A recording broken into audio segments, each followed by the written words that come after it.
Bismillahirrahmanirrahim.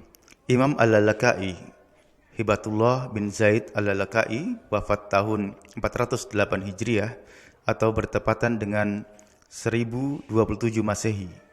Beliau adalah seorang ulama di kota Baghdad. Beliau telah meriwayatkan dengan sanad yang sampai kepada Imam Bukhari. Imam Bukhari, beliau bernama Muhammad bin Ismail bin Bardizbah, lahir tahun 194 Hijriah atau 810 Masehi. Beliau berkata, "Aku telah menemui lebih dari 1000 orang ahli ilmu dari penduduk Hijaz, Makkah, Madinah, Kufah, Basrah, Wasit, Baghdad, Syam, dan Mesir. Aku menjumpai mereka dari putaran masa berganti masa, kemudian masa berganti masa yang lain, namun setelah 46 tahun, kebanyakan mereka telah mengungsi." Ini bisa jadi karena stabilitas politik yang tidak menentu saat itu. Kata beliau, aku menemui penduduk Syam sebanyak 2 kali, Basrah 4 kali, dan dalam beberapa tahun. Di Hijaz selama 6 tahun.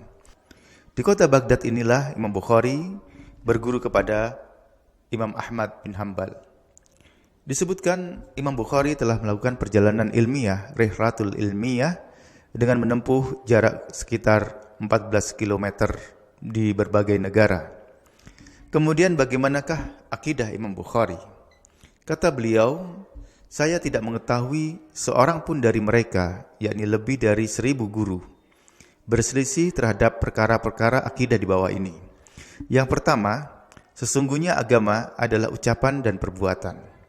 Yang kedua, Al-Quran adalah kalamullah, bukan makhluk. Yang ketiga, mereka tidak mengkafirkan pada seorang pun dari ahli kiblat karena perbuatan dosa. Ahli kiblat yang dimaksud di sini adalah kaum muslimin dan mukminin yang telah bersyahadat dan menjalankan salat menghadap ke kiblat. Beliau menukil ayat firman Allah Subhanahu wa taala, "Innallaha la yaghfiru ayyushraka bihi wa yaghfiru ma duna dzalika liman yasha." Sesungguhnya Allah tidak akan mengampuni manakala dia disekutukan, dan akan mengampuni pada dosa-dosa di bawah kesyirikan bagi orang yang dia kehendaki. Yang keempat, kata beliau, dan aku tidak mengetahui seorang pun dari mereka yang mencela para sahabat Rasulullah sallallahu alaihi wasallam. Yang kelima, dan mereka melarang perbuatan bid'ah, yakni sesuatu yang tidak pernah dikerjakan oleh Nabi sallallahu alaihi wasallam dan para sahabatnya. Yang keenam, dan mereka mengajak untuk menetapi pada apa-apa, yakni agama yang telah ditetapi oleh Nabi Muhammad SAW dan orang-orang yang mengikuti beliau. Yang ketujuh, tidak mencabut perkara ketaatan dari pemiliknya. Beliau mengutip hadis, "Salasu khisalin la yaghillu alaihinna qalbu muslim abadan."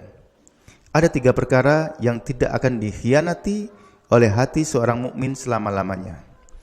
Pertama, ikhlasul amal lillah, mengikhlaskan amalan karena Allah semata. Wa munasahatu ulatil amri, dan kemudian menasihati kepada pemerintah, waluzumul jamaah, dan menjaga persatuan, tidak memberontak.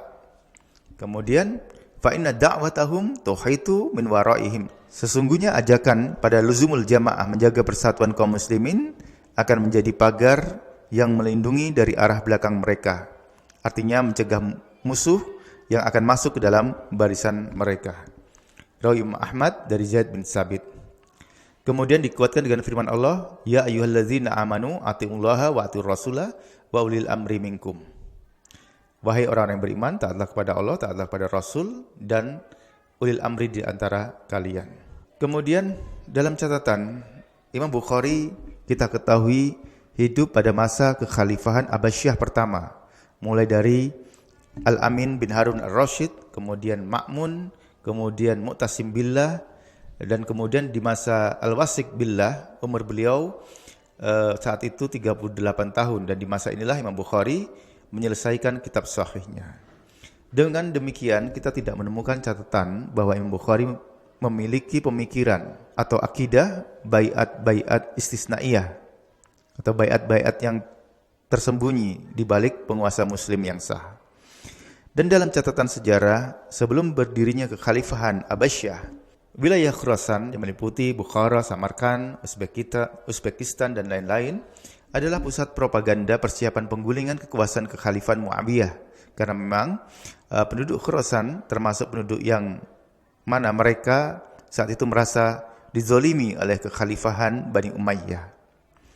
Kemudian kedelapan, mereka tidak berpendapat bolehnya pertumpahan darah di antara umat Muhammad sallallahu alaihi wasallam. Keyakinan Imam Bukhari ini kita nukil dari kitab Syarah Usul I'tiqad Ahlussunnah wal Jamaah yang ditulis oleh Imam Al-Lalaka'i yang mana sanadnya sampai kepada Imam Bukhari. Wallahu taala alam.